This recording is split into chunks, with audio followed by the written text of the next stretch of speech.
আনতেছি। যেমন আমাদের দেখেন 3 নম্বর যে ম্যাথটা আছে সেখানে হচ্ছে ব্যবসায়ী, একজন ব্যবসার যে ইনকাম হবে সেখান থেকে আমরা কিভাবে এটা করতে পারি এই বিষয়টা দেখব। তে ব্যবসার দুটো পোর্শন, একটা হচ্ছে তার ইনকামের, আর একটা তার বিজনেসের ব্যালেন্স শিট বা ব্যবসায় যে ব্যালেন্স শিটটা আছে সেটা হচ্ছে আর একটা প্রশ্ন। তো আমাদের সাধারণত আমরা প্রিভিয়াস হিস্ট্রি থেকে যতটুকু দেখি সেক্ষেত্রে আমাদের বিজনেসের ব্যালেন্স শিট থেকে কোনো সরাসরি কোশ্চেন আসে না, বিজনেসের ইনকাম থেকে সরাসরি প্রশ্ন আসে। অর্থাৎ বিজনেসের যে ব্যালেন্স শিট আছে সেখানে হচ্ছে যে আমাদের এখানে যেমন আছে যে ওপেনিং ক্যাপিটাল এই বিষয়গুলো, এটা সাধারণত আমাদের প্রশ্নে থাকে না, বা এই প্রশ্নগুলো আমাদের আমরা দেখিনি আসতে। শুধুমাত্র আমাদের বিজনেসের যে ইনকামের বিষয়টা আছে সেই ইনকাম থেকে আমরা দেখেছি প্রশ্ন আসতে, বা ইনকাম থেকে আমাদের প্রশ্ন আসার সম্ভাবনাই সব থেকে বেশি। তাহলে প্রথম কথা হচ্ছে আমরা একজন ব্যবসায়ীর ইনকাম থেকে কিভাবে তার করযোগ্য আয়টা বের করব বা নিট আয়টা বের করব, কারণ আমাদের মূল কাজই হচ্ছে এই ব্যবসায়ীর যে তথ্য সেই আলোকে প্রথম তার নিট আয়টা বের করা। আয়টা বের করলে আমরা তার কর দায়, কর রেয়াত, প্রদেয় কর, এই বিষয়গুলো কিন্তু সহজেই বের করতে পারবো, কারণ এই সিস্টেমগুলো ইতিপূর্বে আমরা শিখেছি ম্যাথগুলোতে।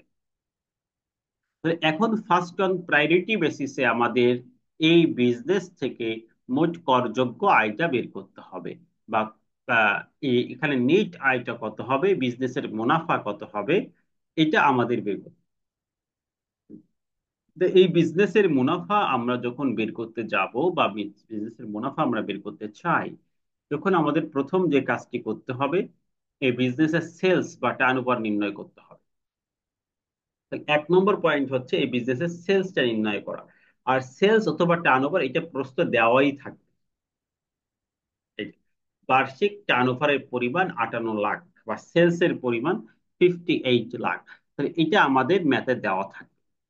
আরেকটি বিষয়, যদি প্রথমে সেলস দেওয়া থাকে সেক্ষেত্রে আমরা গ্রস প্রফিট, 2 নম্বর কাজ হচ্ছে আমাদের গ্রস প্রফিট বের করা। এখন 1 নম্বর কাজ আমাদের সেলস, এটা প্রশ্নে দেওয়া থাকবে। এই সেলস থেকে আমরা ফার্স্ট অন যে কাজটি করব গ্রস প্রফিট বা জিপি বের করব। এখন প্রশ্ন হচ্ছে আমরা কিভাবে জিপিটা বের করব বা গ্রস প্রফিট কিভাবে বের করব, এটা আমাদের একটা প্রশ্ন হতে পারে, যে আমরা কিভাবে জিপিটা বের করব বা কিভাবে আমরা গ্রস প্রফিটটা বের করব।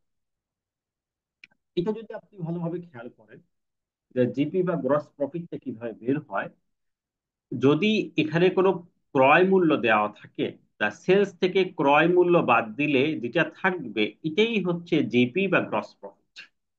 তার মানে এখানে সেলস দেওয়া আছে 58 লাখ টাকা, যদি বলা থাকতো যে ক্রয় হচ্ছে 50 লাখ, তাহলে আমাদের 8 লাখ হচ্ছে জিপি বা গ্রস প্রফিট। তাহলে আমাদের একটা কথা, যে আমরা যদি বিক্রয় পেয়ে যাই,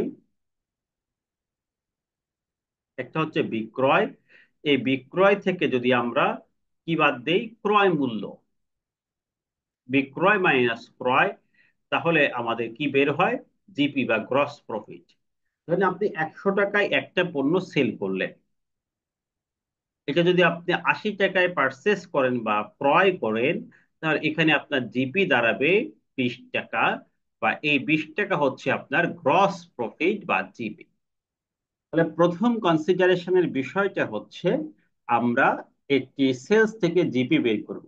জিপি বের করার জন্য আমাদের পরীক্ষার কোশ্চেনে অবশ্যই হিন্টস থাকবে, হয় ক্রয় মূল্য দেয়া থাকবে অথবা বলা থাকবে যে গ্রস প্রফিটের রেট হচ্ছে 20% বা 15%, এরকম নির্ধারিত পার্সেন্টেজ দেয়া থাকবে, অথবা আমাদের কি থাকবে, ক্রয় মূল্য দেওয়া থাকবে। হয় একটা ফিগার দেওয়া থাকবে যেটা থাকবে ক্রয় মূল্য, অথবা আমার নির্ধারিত পার্সেন্টেজ বলা থাকবে যে 15% জিপি অথবা 10% জিপি, এরকম একটি সংখ্যা বলা থাকবে। তো এই ম্যাথে আমাদের বলা আছে 15% হচ্ছে তার জিপি। তার মানে এই যে 58 লাখ টাকা আমরা বের করলাম, এই 58 লাখের 15% হচ্ছে আমাদের জিপি। তাহলে আমাদের প্রথম 1 নম্বর যে ফাইন্ডিং, সেলস থেকে জিপিটা বের করা।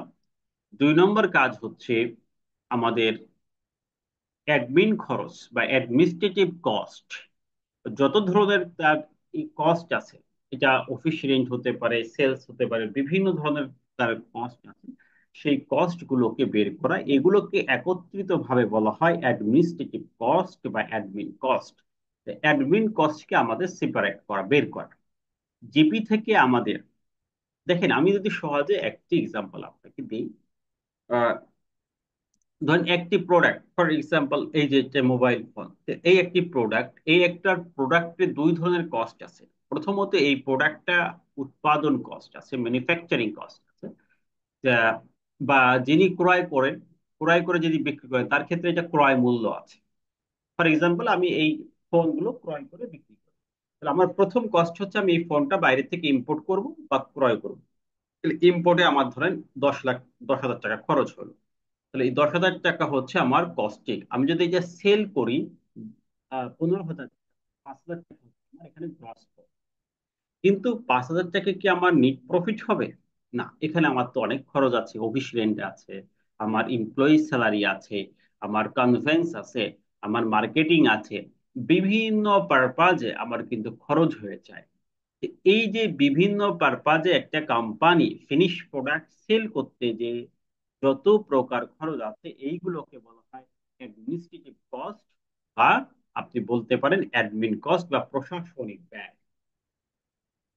এখন দেখেন, একদম সিস্টেম এটি করে, তো আপনি খেয়াল করেন, তো যদি আমাদের এখানে তার 20 টাকা গ্রস হয়, সেখান থেকে আরো যদি 10 টাকা অ্যাডমিন খরচ হয় ফর এক্সাম্পল, তাহলে আমাদের 10 টাকা হচ্ছে নিট প্রফিট।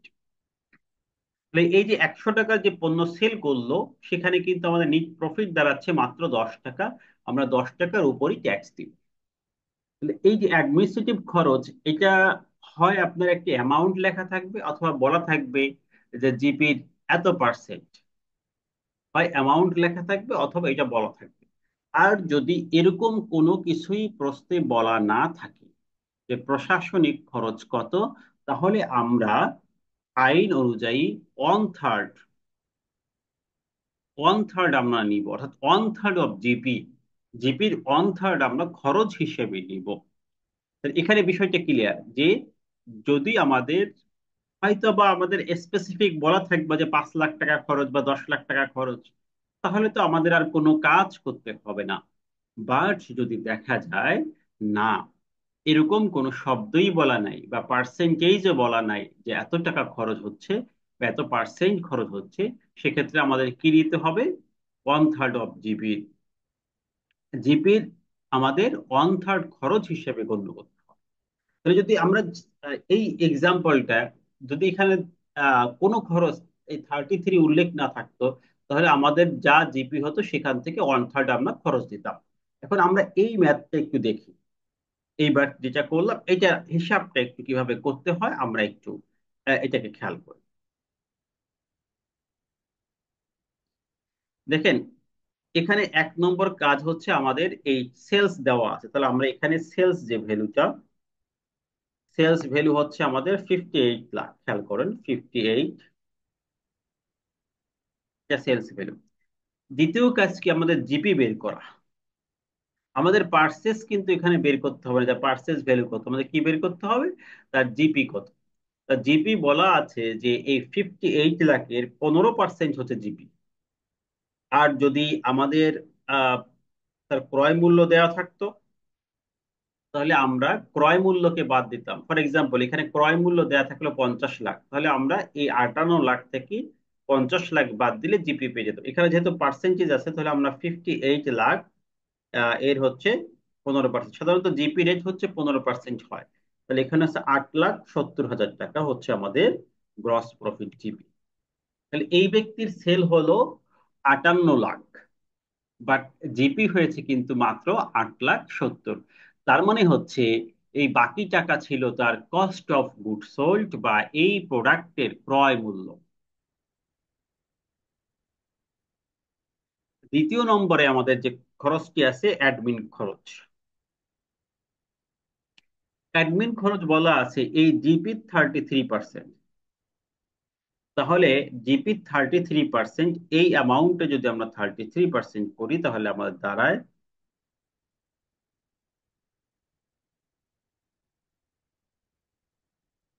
28,710 টাকা।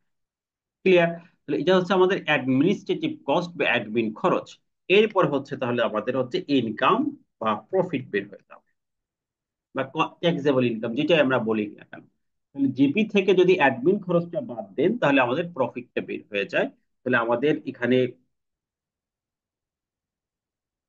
জিপি ছিল হচ্ছে 8,70,000। তাহলে আমাদের এখানে এই 8,70,000 থেকে, খেয়াল করেন, এই 8,70,000 থেকে আমরা 2,87,100 টাকা বাদ দিব। এখানে একটা শূন্য পড়ে নাই। তাহলে আমাদের টোটাল ইনকাম দাঁড়াবে 5,82,900 টাকা। এখানে এই ব্যক্তির ইনকাম দাঁড়াবে 5,82,900। এখন এই অ্যাডমিন কস্ট অনেক সময় দেওয়া নাও থাকতে পারে। ঠিক আছে, সাধারণত অ্যাডমিন কস্ট দেওয়া থাকে, যে একটা অ্যাডমিনিস্ট্রেটিভ কস্ট হচ্ছে এখানে 2,87,100 টাকা। কোনো সময় যদি অ্যাডমিন কস্ট আমাদের দেওয়া না থাকে তাহলে আমাদের 1/3 অফ জিপি, মানে এখানে ধরেন 8,70,000, এটাকে আমরা 3 দিয়ে ভাগ দিতাম, ভাগ 3, মানে 2,90,000 হতো যদি আমাদের খরচ দেওয়া না থাকতো। বাট এখানে যদি স্পেসিফিক্যালি দেওয়া থাকে খরচ, তাহলে আমরা সেই খরচটাই নিব। তাহলে যেহেতু এখানে স্পেসিফিক্যালি খরচ দেওয়া আছে, বলা আছে প্রশাসনিক খরচ হচ্ছে 33%। এই 33% কিসের? জিপির, গ্রস প্রফিটের, মানে আপনার ফিনিশ প্রোডাক্ট হওয়ার পরে যে খরচ। তাহলে প্রথমত আমাদের এই জিপি তে বাদ যায় হচ্ছে প্রোডাক্ট কস্ট বা পারচেস কস্ট। আর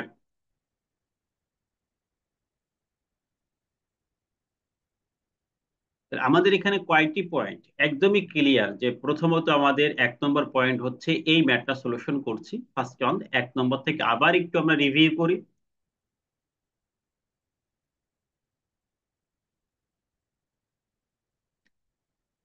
এখানে আমাদের মোট ফিগার ছিল 58 লাখ টাকা। এটি এটি আমাদের কোশ্চেনে দেওয়া থাকবে তার সেলস।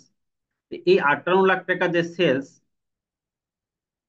বলছে যে এটার 15% হচ্ছে জিপি, গ্রস প্রফিট। তাহলে গ্রস প্রফিট যদি আমাদের 15% হয় তাহলে 58 লাখের 15% সরাসরি আমরা গ্রস প্রফিট নিয়ে নিব। আর যদি,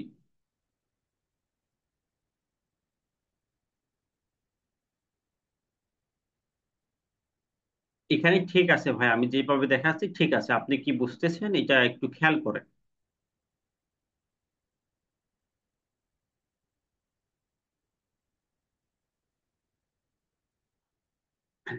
আমি যেটা দেখাচ্ছি এটা ঠিক আছে, আপনি কিভাবে বুঝছেন আমি আহ, বুঝি নাই। ওকে, আপনি আমি যেভাবে বলছি এভাবে বোঝার চেষ্টা করেন, ভিন্ন ক্যালকুলেশন যেন না, কারণ এটা এভাবেই হবে, এর বাইরে কিছু নাই। তাহলে প্রথমত আমাদের সেলসটা নির্ণয় হয়ে গেল। এখানে আমরা দেখেছি সেলসটা তো পরীক্ষার খাতায় দেওয়াই থাকবে, অর্থাৎ আপনার কোশ্চেনে দেওয়া থাকবে সেলস কত। সেখানে জিপিটা আমরা বের করার নিয়মটা কি? জিপি বের করার নিয়ম হচ্ছে দুইটা। 1 নম্বর হচ্ছে ক্রয় মূল্য দেওয়া থাকতে পারে, যদি ক্রয় মূল্য দেওয়া থাকে তাহলে তো ক্রয় মূল্য আমরা বাদ দিয়ে দিই। আর যদি ক্রয় মূল্য দেওয়া না থাকে তাহলে যে পার্সেন্টেজ থাকতে পারে, যে 15% হচ্ছে জিপি রেট, বা 20% জিপি রেট, বা 30% জিপি রেট। কারণ আমরা জানি এই জিপি রেটটা প্রোডাক্ট অনুযায়ী ভ্যারি করে, এটা কোনো সময় ফিক্সড না। প্রায় 89 প্রোডাক্টের একটা লিস্ট দেওয়া আছে ডান্ডিকারের সূত্র অনুযায়ী। সেই অনুযায়ী আনুমান ভিত্তিক এই জিপি রেটটা হয়ে থাকে। তা জিপি রেট থেকে অনেক কোশ্চেন, এটা আমার হাইকোর্ট পর্যন্ত এই বিষয়ে মামলা করা আছে। তো এগুলো আমরা যাব না, আমরা জাস্ট এই পয়েন্টটা জানবো যে বিজনেসে আমাদের কি দেওয়া থাকবে, সেলস। আমাদের প্রথম কাজ হচ্ছে এই সেলস থেকে জিপি বের করা। সেখানে জিপি হয়তো বা আপনাকে নির্ধারিত পার্সেন্টেজ বলা থাকবে, অথবা ক্রয় মূল্য দেওয়া থাকবে, দুটো ওয়ে থাকবে। এখানে যেমন কোশ্চেনে পার্সেন্ট দেওয়া আছে 15%, অনেক সময় হতে পারে না ক্রয় মূল্য দেওয়া আছে। যদি আমাদের পার্সেন্ট দেওয়া থাকে তাহলে এই 58 লাখের উপর 15% করলে আমাদের 8,70,000 হয়। আর আমরা যদি পার্সেস মূল্য দেওয়া থাকতো তাহলে এটা বিয়োগ দিলে বাকিটা আমাদের জিপি হিসেবে কাউন্ট। তাহলে জিপি আমাদের হয়ে গেল, গ্রস প্রফিট হয়ে গেল, যে ক্রয় এবং সেলসের পার্থক্য। এরপরে আমাদের বাকি থাকে হচ্ছে অ্যাডমিনিস্ট্রেটিভ কস্ট, প্রশাসনিক ব্যয়। তার তো আরো বিভিন্ন প্রকার ব্যয় হয়, যেমন মার্কেটিং ব্যয় আছে, তার অফিস রেন্ট আছে, তার এমপ্লয়ি স্যালারি আছে, এই সবগুলোকে আমাদের প্রশাসনিক বা অন্যান্য ব্যয় হিসেবে বলা হয়। সেখানে হচ্ছে আমাদের 33% ধরা হয়েছে। যদি আমাদের নির্ধারিত থাকে, যেমন এই 33% মানে জিপি 33%, এই 8,70,000 যে জিপি, সেখানে 33% যদি আমরা করি, সেখানে 2,87,100 টাকা হয়। যদি আমাদের এটার নির্ধারিত কোনো অ্যামাউন্ট দেওয়া না থাকে বা পার্সেন্ট দেওয়া না থাকে, সেক্ষেত্রে হচ্ছে আমাদের 1/3 অফ জিপি হবে এই পারপাজে খরচ।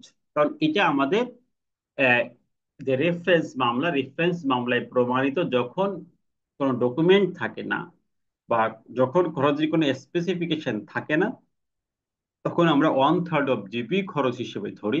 তাহলে এখানে আমাদের খরচ হিসেবে ধরতে হবে 2,90,000 টাকা, যদি আমাদের কিছু না থাকে। এখানে তো 33% বলা আছে বিধায় আমরা 2,87,100 টাকা ধরেছি, এটাই এক্সাক্ট। যদি এরকম কিছু না থাকে তাহলে 2,90,000 টাকা আমাদের ধরতে হবে। আর ইনকাম হিসেবে তাহলে আমাদের চলে আসবে জিপি থেকে আমরা অ্যাডমিনিস্ট্রেটিভ কস্টটা বাদ দিলে বাকিটা হচ্ছে নিট ইনকাম বা করযোগ্য আয় বা প্রফিট, যেভাবেই বলেন না কেন, বা ট্যাক্সেবল ইনকাম যেটাই বলেন না কেন। এটা হচ্ছে 5,82,900 টাকা। তা আমরা 5,82,000 টাকার উপর ট্যাক্স ক্যালকুলেশন করব। তা 5,82,000 টাকার উপর ট্যাক্স ক্যালকুলেশন করলে কি আসে, যদি এটা আমরা ট্যাক্সটা দেখি। যেহেতু ইনি মহিলা, দেখেন, খেয়াল করেন, তাহলে আমরা জানি যে মহিলা হলে 4 লাখ টাকা পর্যন্ত হচ্ছে তার ট্যাক্স অব্যাহতি। তার মানে 5 লাখ টাকায় তার ট্যাক্স হয় সমান হচ্ছে 5,000 টাকা। আর বাকি থাকে হচ্ছে, অবশিষ্ট থাকে 82,900 টাকা। সেখানে আমাদের ট্যাক্স কত আসে? 10%।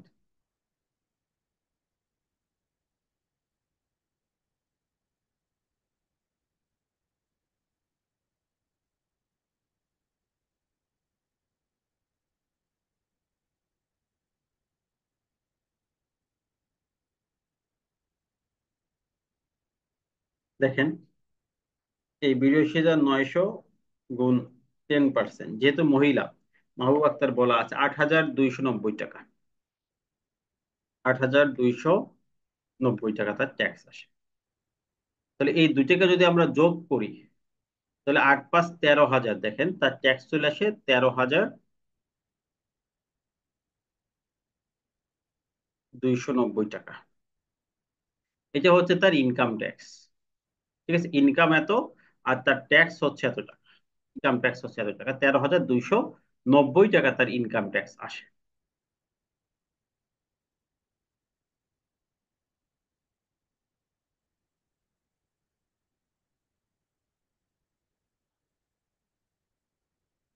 ওকে, তাহলে আমরা 13,290 টাকা আমরা তার ইনকাম পেয়ে যাচ্ছি, ইনকাম ট্যাক্স পেয়ে যাচ্ছি। এখন আমাদের যদি ইনকাম ট্যাক্স হয়ে যায়, দেখেন এই ব্যাচটা আমরা একটু, যদি ইনকাম ট্যাক্স এত হয়ে যায়, তারপর আমাদের কোশ্চেনটা কি? এরপরে হচ্ছে আমাদের রিবেট। তাহলে রিবেটের ক্ষেত্রে দেখি যে তার শেয়ার মার্কেটে একটা বিনিয়োগ আছে 1,30,000 টাকা। তার রিবেটটা আমরা মোটামুটি ক্যালকুলেশন করতে জানি যে 1,30,000 টাকা তার ইনভেস্টমেন্ট, এটার আমরা 15% নিব। দেখেন, আমি এই অঙ্কটা মোটামুটি দেখাই দিচ্ছি, কালকে আপনার বাসায় প্র্যাকটিস করবেন, এরপর আমরা সলিউশন দিয়ে দিব। তাহলে এটা ক্লিয়ার হবে, এটা দেখাচ্ছি কারণ এখানে মিনিমাম ট্যাক্সের একটা বিধান আছে। 1,30,000-এর 15% নিলে আমাদের আসে 19,500 টাকা। তাহলে আমাদের এখানে আসে 19,500। আর ইনকাম যে এখানে 5,82,900, দেখেন, এটা নিতে হবে আমাদের 3%। আমরা রিবেট গুলো মোটামুটি সবাই অলরেডি জানি, এটার হচ্ছে 3% নিতে হয়। তাহলে আমরা যদি এই 5,82,900 এটার আমরা 3% করি, তাহলে হয় 17,700, 17,427। ওকে, তাহলে আমাদের যেহেতু আর একটা অ্যামাউন্ট 10 লাখ টাকা, এটা তো অনেক বেশি। আহ তাহলে আমাদের এখন কি চিন্তা করতে হবে? চিন্তা করতে হবে যে এটার মধ্যে যেটা কম, এটা আমাদের রিবেট। আমাদের ট্যাক্স কত আসছিল খেয়াল করেন।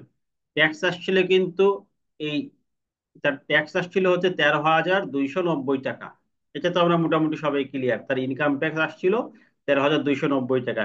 কিন্তু রিবেট হয়ে গেছে তার, আমাদের এই অ্যামাউন্টটি ছোটটা, এটা হচ্ছে তার রিবেট। 17,400, এই অ্যামাউন্টটা হচ্ছে তার রিবেট হয়ে গেছে। তার মানে কি দেখা যাচ্ছে, তার ট্যাক্স থেকে রিবেটের পরিমাণ বেশি। ট্যাক্স আসছে 13,290 টাকা, বাট তার রিবেট দেখেন কত, রিবেট হচ্ছে 17,487 টাকা। তার মানে প্রায় 4,197 টাকা তার বেশি দেওয়া আছে। ঠিক আছে, তাহলে আমাদের এখানে মাইনাস ফিগার চলে আসতেছে, অতিরিক্ত চলে আসতেছে। তার নিট ট্যাক্স আফটার রিবেট, রিবেটে তাদের ট্যাক্স চলে আসে, এটা হচ্ছে মাইনাস ফিগার চলে আছে 4,197। তাহলে আমাদের এখানে একটা নিয়ম হচ্ছে, যদি রেয়াতের পরে, আমাদের মাইনাস ট্যাক্স হয়ে যায়, কারণ তার তো ট্যাক্স এসেছে 13,290 টাকা, তার ট্যাক্স অলরেডি এসেছে, কিন্তু রিয়াতের পরে দেখা যাচ্ছে মাইনাস হয়ে গেছে। যদি এরকম আমাদের হয়, তাহলে তার মিনিমাম ট্যাক্স হবে প্রৈধ ট্যাক্স। তাহলে এখানে তার মিনিমাম ট্যাক্স আমরা জানি যে মিনিমাম ট্যাক্স হচ্ছে, যেহেতু ঢাকাতে বসবাস করে, তাহলে 5,000 টাকা। তা আমাদের এখানে নিয়ম হচ্ছে রেগুলার ট্যাক্স এবং মিনিমাম ট্যাক্সের মধ্যে যেটা হবে, এটা তার প্রৈধ ট্যাক্স হবে। তাহলে এই সিস্টেমটা আমাদের বুঝতে হবে, যদি কখনো এরকম ঘটনা ঘটে যে আমার ট্যাক্স এসেছে, ট্যাক্স আসার পরে আমরা দেখেছি যে আমার যে ট্যাক্সটা এসেছে এটা নেগেটিভ ফিগারে চলে যাচ্ছে, অথবা রেয়াতের পরে এটা শূন্য হয়ে যাচ্ছে, অথবা মিনিমাম ট্যাক্স থেকে কম হচ্ছে, তাহলে আমাদের প্রদেয় ট্যাক্স, পেয়েবল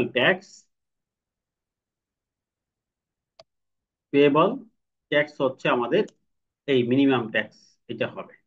তাহলে আমাদের এখানে 5,000 টাকা ট্যাক্স তার পে করতে হবে।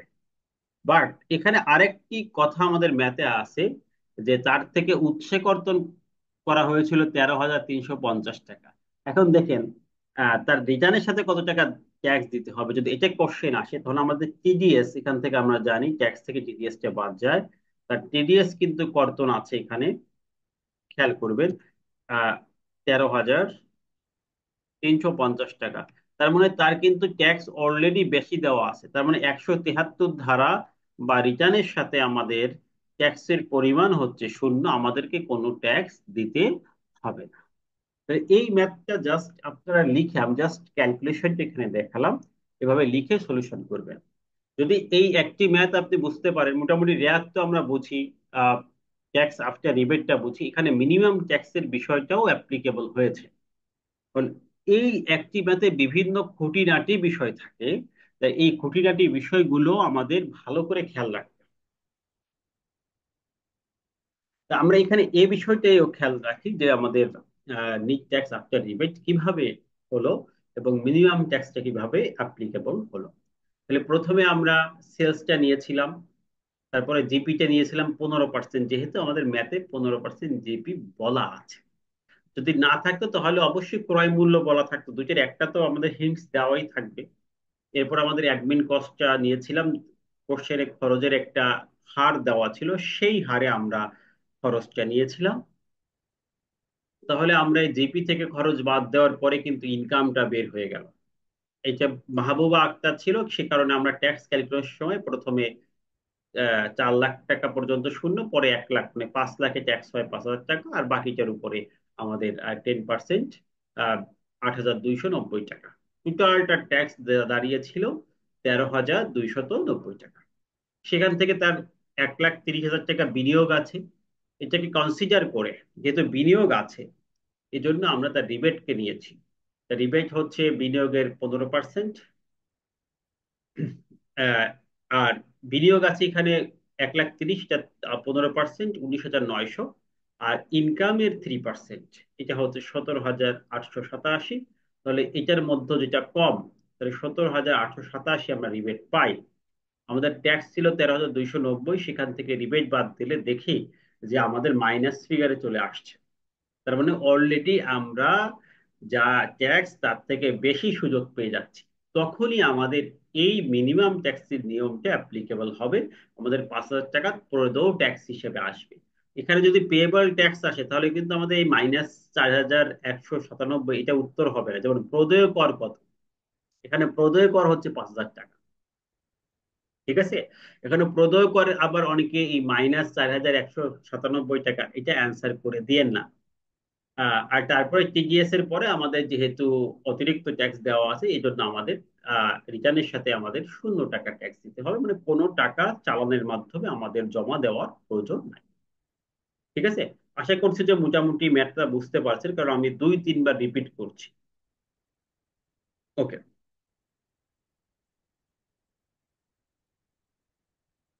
এখন আসেন।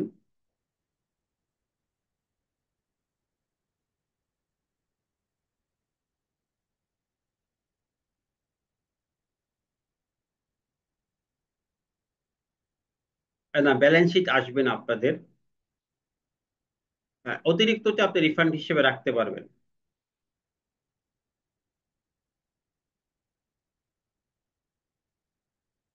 মোট কর দায় তো আমাদের প্রথমে তো নির্ণয় হয়েছে। মোট কর দায় তার যে 13,000 টাকা এসেছে, এটা হচ্ছে মোট কর দায়।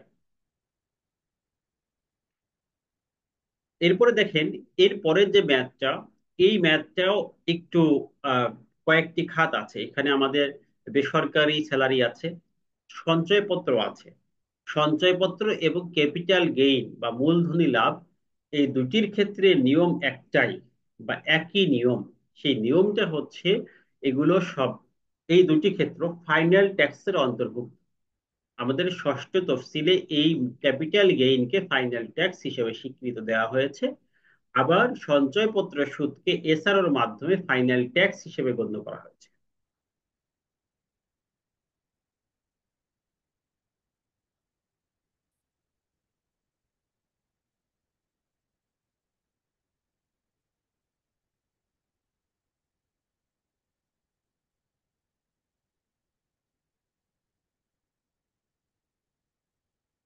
এখন আমাদের এই হিসাবটা যখন আমরা করব, বিশেষ করে সঞ্চয়পত্র সুদ,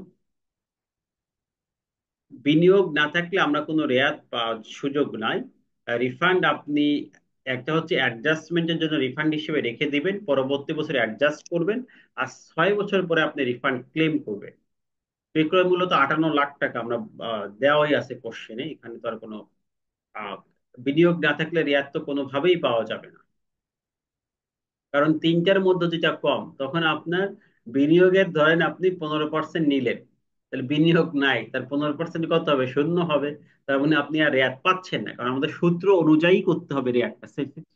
সেকশন 78 এ সূত্রটা বলা আছে, তা সূত্র ফেলে দেখেন যে আপনার বিনিয়োগ না থাকলে আপনি রিবেট পান কিনা। বিনিয়োগ না থাকলে রিবেট পাওয়ার কোনো সুযোগ নাই।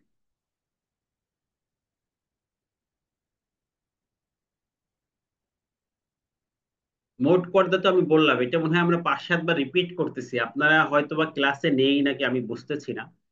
কয়েকজনে, যে এটা আমি পরেও অ্যান্সার দিলাম, তারপর আবারও প্রশ্ন হচ্ছে। উৎসেকর এখানে দেওয়া আছে ভাই, এখানে এই যে আমি দেখাই দিচ্ছি যে এটা উৎসেকর কর্তন ফ্যাক্টে বলা আছে। বলা আছে বিধায় আমরা দিয়েছি টিডিএস উৎসে কর্তন। এটা আমি পড়ানোর সময় একটু খেয়াল করলে মনে হয় ভালো হয়।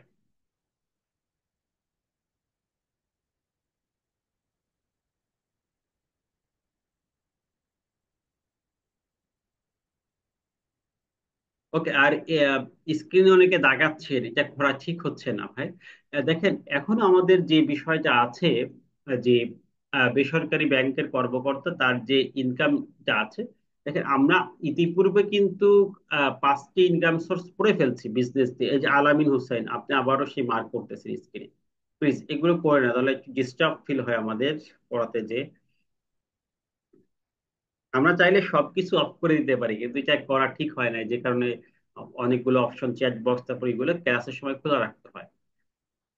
আমরা ইতিপূর্বে প্রথমে দেখেন চাকরি পড়েছি, তারপরে বাড়ি ভাড়া পড়লাম, কৃষি পড়লাম, ব্যাংক সুদ পড়েছি, মানে ফিনান্সিয়াল অ্যাসেট। এরপরে আমরা ব্যবসাটা পড়লাম। তার মানে আমাদের ছয়টা অন্যান্য উৎস এবং সঞ্চয়পত্র, এই দুইটা বাকি ছিল। তো এই দুইটা এই ম্যাথের মধ্যে আছে। এই চারটি ম্যাথ এই কারণে আমাদের আনা, কারণ